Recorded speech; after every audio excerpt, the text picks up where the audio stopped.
الحمد لله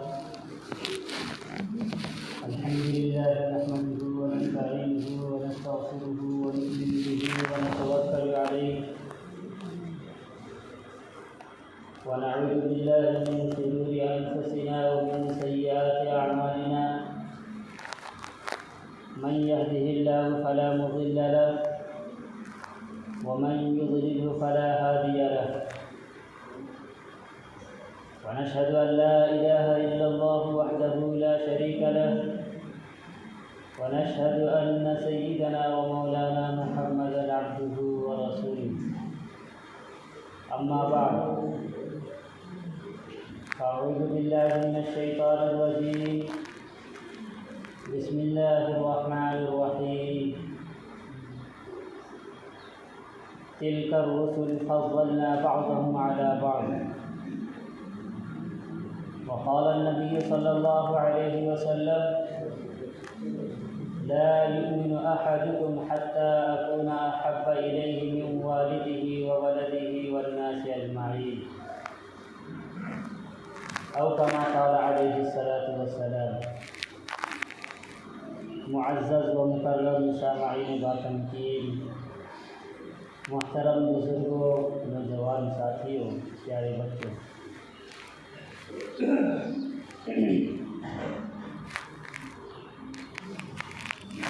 جیسا کہ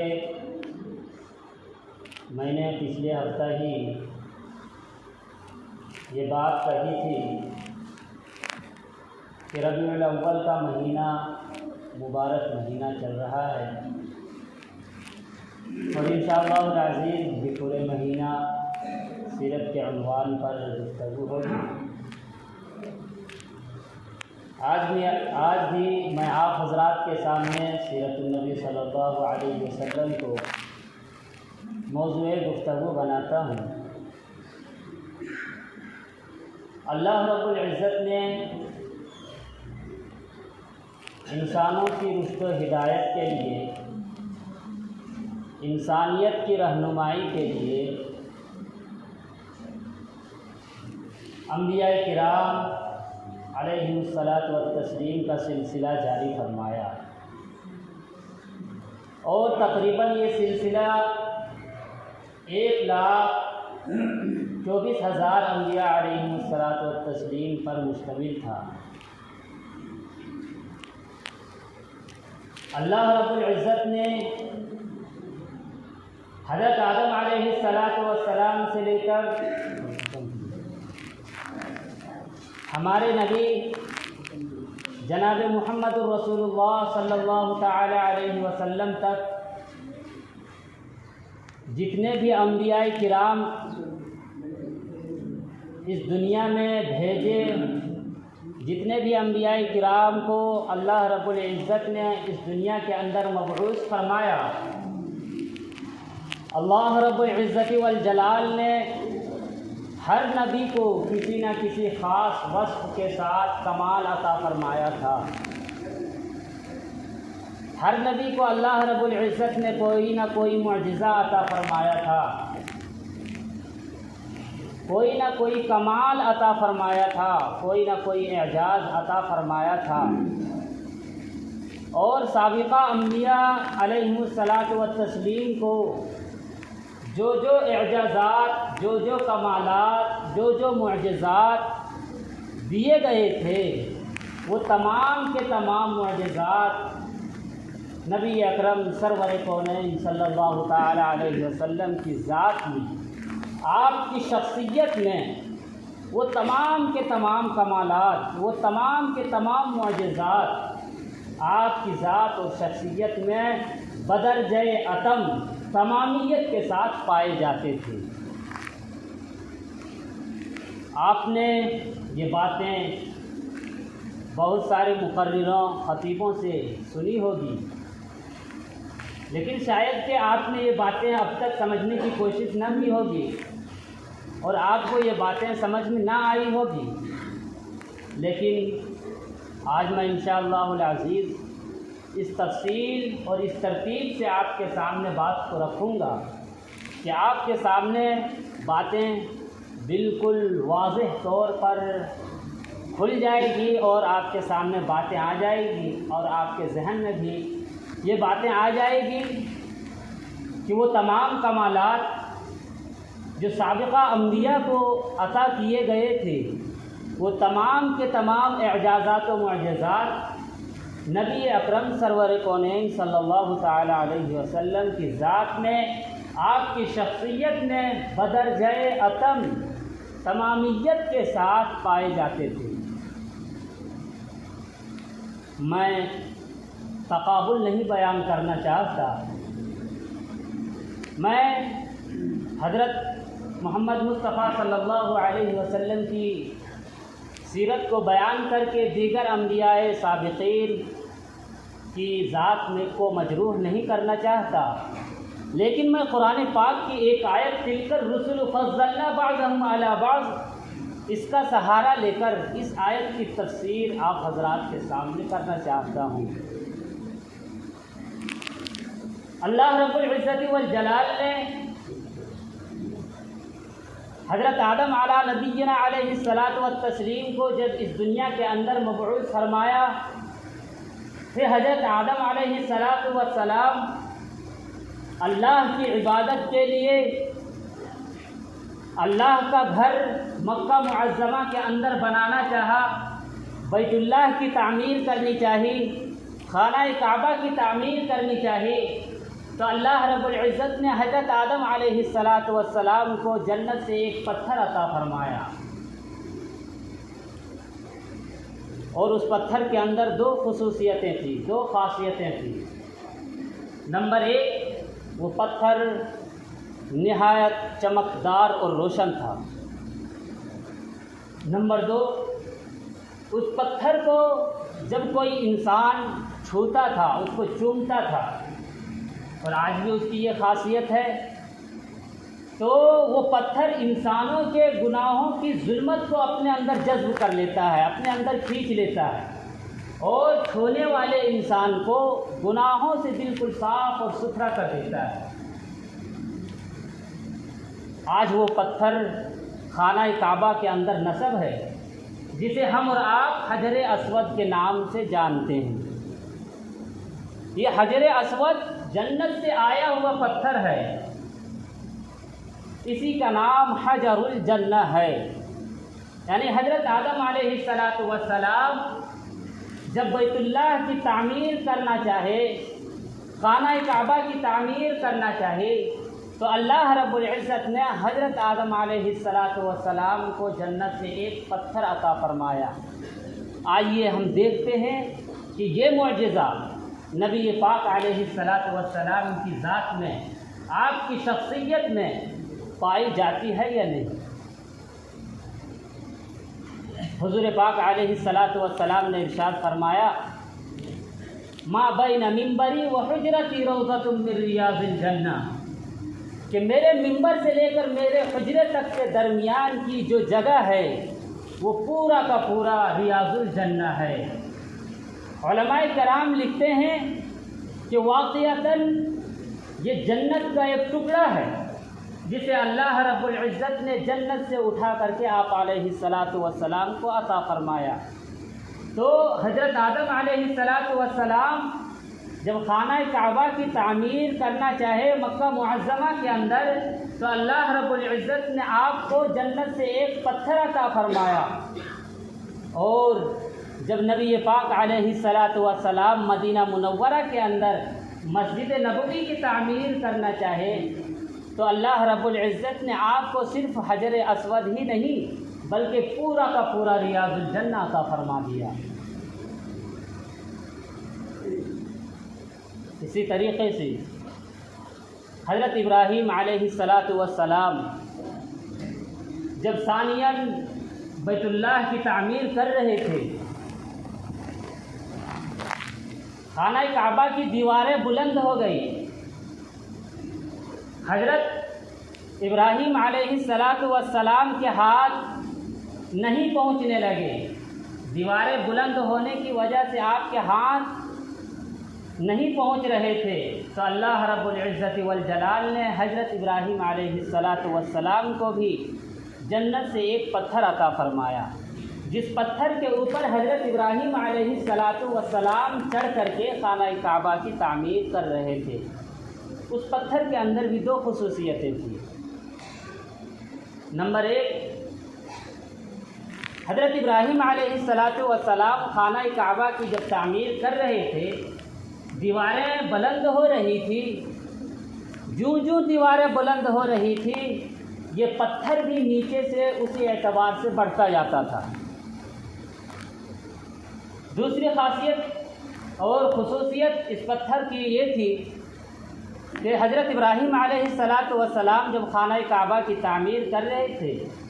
اور خانہ کعبہ کی تعمیر کے سلسلے میں حضرت ابراہیم علیہ السلام کو خانہ کعبہ کے ارد گرد اس کے چاروں طرف جانے کی ضرورت پڑتی تھی۔ جانتے ہیں کہ اگر کوئی آدمی کسی چیز کے گھر وغیرہ کی تعمیر کرتا ہے، عمارت بناتا ہے، تو ایک جگہ سے دیوار کھڑی نہیں ہوتی بلکہ اس کے چاروں سمت سے دیواریں کھڑی کرنی پڑتی ہے، اسے ہر سمت جانا پڑتا ہے۔ تو حضرت ابراہیم علیہ السلام جب خانہ کعبہ کی تعمیر کر رہے تھے تو تعمیر کے سلسلے میں جب حضرت ابراہیم علیہ السلام کو اس کے ارد گرد اس کے چاروں طرف جانے کی ضرورت پڑتی تھی تو حضرت ابراہیم علیہ السلام کو اس پتھر سے نیچے نہیں اترنا پڑتا تھا، بلکہ وہ پتھر خود بخود نیچے سے چلنا شروع کر دیتا تھا۔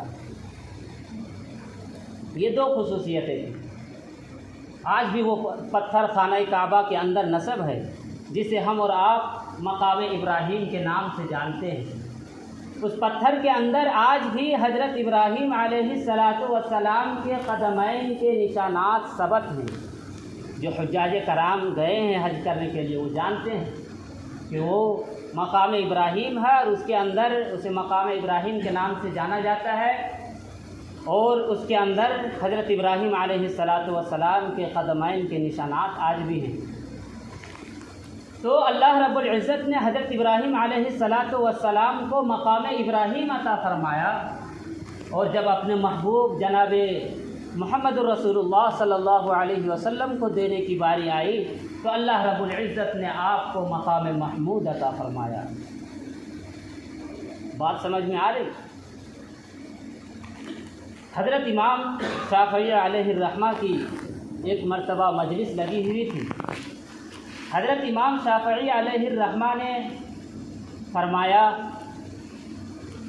کہ سابقہ انبیاء کو جو جو معجزات، جو جو کمالات اور جو جو اعجازات اللہ رب العزت نے عطا کیا تھا، وہ تمام کے تمام معجزات، وہ تمام کے تمام اعجازات نبی پاک علیہ السلام کی ذات میں، آپ کی شخصیت میں بدرجہ اتم تمامیت کے ساتھ پائے جاتے تھے۔ تو اس پر کسی نے سوال کیا کہ حضرت اللہ رب العزت نے حضرت داؤد علیہ السلام کو یہ معجزہ عطا فرمایا تھا کہ اللہ رب العزت نے حضرت داؤد علیہ السلام کے ہاتھ میں لوہے کو نرم کر دیا تھا۔ حضرت داؤد علیہ السلام لوہے کو جس طرح چاہتے تھے موم کی طرح توڑ مروڑ دیا کرتے تھے، اسے گھما پھرا دیا کرتے تھے، اور جیسے چاہتے تھے لوہے سے زرہیں وغیرہ، ہتھیار وغیرہ بنا لیا کرتے تھے۔ وہ شخص کہنے لگا کہ اللہ کے نبی جناب محمد رسول اللہ صلی اللہ علیہ وسلم کو بھی کیا اس قسم کے معجزات عطا کیے گئے تھے؟ تو حضرت امام شافعی علیہ الرحمہ نے فرمایا کہ لوہے کا نرم ہو جانا یہ کوئی اتنا بڑا معجزہ نہیں ہے۔ لوہا تو لوہار کی بھٹی میں بھی نرم ہو جایا کرتا ہے۔ اس سے بڑا معجزہ یہ ہے کہ جب صحابہ کرام غزوہ خندق کے موقع پر خندق کی کھدائی کر رہے تھے تو اسی درمیان پتھر کی ایک بہت بڑی چٹان نمودار ہو گئی۔ صحابہ کرام اس کو ہتھوڑا مارتے مارتے تھک گئے، نہیں نکال پائے، نہیں توڑ پائے، لیکن اللہ کے نبی جناب محمد الرسول اللہ صلی اللہ علیہ وسلم نے اپنے نبوت والے ہاتھ میں ہتھوڑے کو لیا اور ہلکا سا وار اس پتھر کی چٹان پر، اس سخت چٹان پر کیا تو وہ پتھر کی چٹان بہتے ریت کی طرح ریزہ ریزہ ہو گیا۔ تو پتھر کا نرم ہو جانا یہ لوہے کے نرم ہو جانے سے زیادہ بڑا معجزہ ہے۔ اسی طریقے سے حضور پاک علیہ الصلاۃ والسلام کے ایک صحابی ہیں حضرت انس۔ حضرت انس رضی اللہ تعالی عنہ نے ایک مرتبہ اپنے دوستوں کی دعوت کی۔ دوست دعوت پر آئے، گھر آئے حضرت انس کی، تو حضرت انس رضی اللہ تعالی عنہ نے دسترخوان بچھایا، پھر دیکھا کہ دسترخوان گندا ہے۔ حضرت انس نے دسترخوان کو اٹھا لیا، صحن کے اندر، باہر صحن میں تنور کی بھٹی تھی، اس کے اندر آگ تھی۔ حضرت انس رضی اللہ تعالی عنہ نے دسترخوان کو اس تنور، اس چولہے کے اندر، اس بھٹی کے اندر جا کر کے ڈال دیا۔ تھوڑی دیر کے بعد دسترخوان کو نکالا، جھاڑا، دسترخوان صاف ہے۔ پھر دسترخوان کو لگایا اور اس پر کھانا رکھا، اور دوستوں سے حضرت انس فرمائے کہ تشریف لائیں اور کھانا کھائیں۔ تو دوست، وہ صحابی جو دعوت میں آئے ہوئے تھے، وہ کہنے لگے کہ انس، کھانا تو ہم بعد میں کھائیں گے، لیکن پہلے تم یہ بتاؤ کہ یہ کپڑا کہاں سے لیا، یہ دسترخوان کہاں سے خریدا تم نے،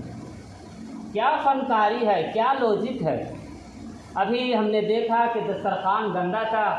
تم نے اٹھایا اور لے جا کر کے بھٹی میں ڈال دیا، چولہے میں ڈال دیا، نکالا، جھاڑا، صاف ہے، یہ کیا فنکاری ہے؟ تو حضرت انس فرمانے لگے کہ کوئی لوجک نہیں،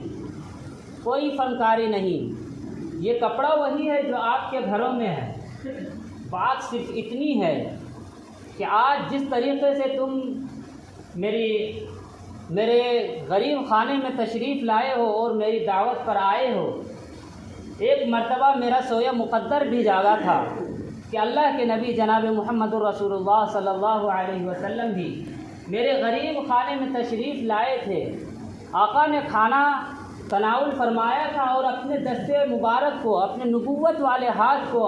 اس دسترخوان میں صاف کیا تھا۔ وہ دن تھا اور آج کا دن ہے کہ جب بھی یہ دسترخوان گندا ہوتا ہے، میں اسے پانی سے نہیں دھوتا، صابن سے اس کی صفائی نہیں کرتا، بلکہ میں اسے آگ کے اندر جا کر کے ڈال دیتا ہوں۔ آگ مائل کچیل کو تو کھا جاتی ہے لیکن دسترخوان کو نہیں جلا پاتی۔ حضرت ابراہیم علیہ السلام کو اللہ رب العزت نے یہ معجزہ عطا فرمایا تھا کہ نمرود اور نمرودیوں نے جب حضرت ابراہیم علیہ السلام کو آگ کے اندر ڈالا تھا تو حضرت ابراہیم علیہ السلام صحیح سالم مامون و محفوظ آگ سے باہر نکل آئے تھے۔ ادھر حضرت ابراہیم علیہ السلام اپنا وجود نبوت سمیت آگ میں جاتے ہیں، اپنے جسم کے ساتھ آگ میں جاتے ہیں، آگ کچھ نہیں کہتی، آگ نہیں جلاتی، آگ حضرت ابراہیم کے ایک بال کو بھی نقصان نہیں پہنچاتی، اور ادھر حضور اپنا وجود نبوت سمیت نہیں، اپنے جسم سمیت نہیں، بلکہ حضور نے جس چیز کو مسح کر دیا، حضور نے جس چیز کو چھو دیا، وہ چیز بھی اگر آگ میں جاتی ہے تو آگ اسے نہیں جلاتی، آگ اسے کچھ نہیں کہتی۔ پتہ یہ چلا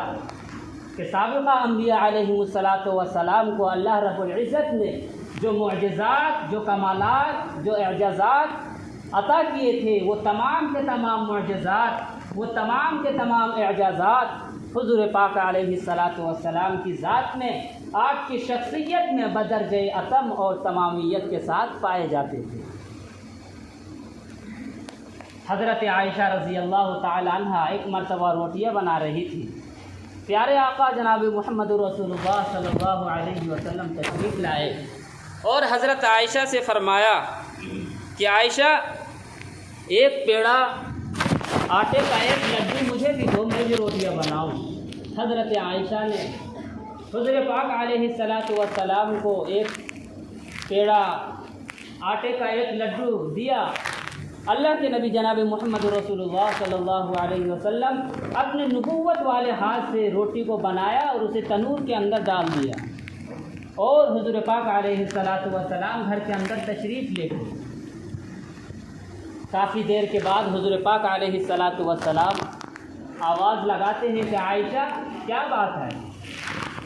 آٹا زیادہ ہو گیا یا کوئی مہمان آ گئے ہیں، تم اندر نہیں آ رہی ہو؟ تو حضرت عائشہ رضی اللہ تعالی عنہ فرماتی ہیں کہ محبوب میرے ماں باپ آپ پر قربان، آٹا تو اتنا ہی ہے، روٹیاں تو بس وہی 2-3 ہیں،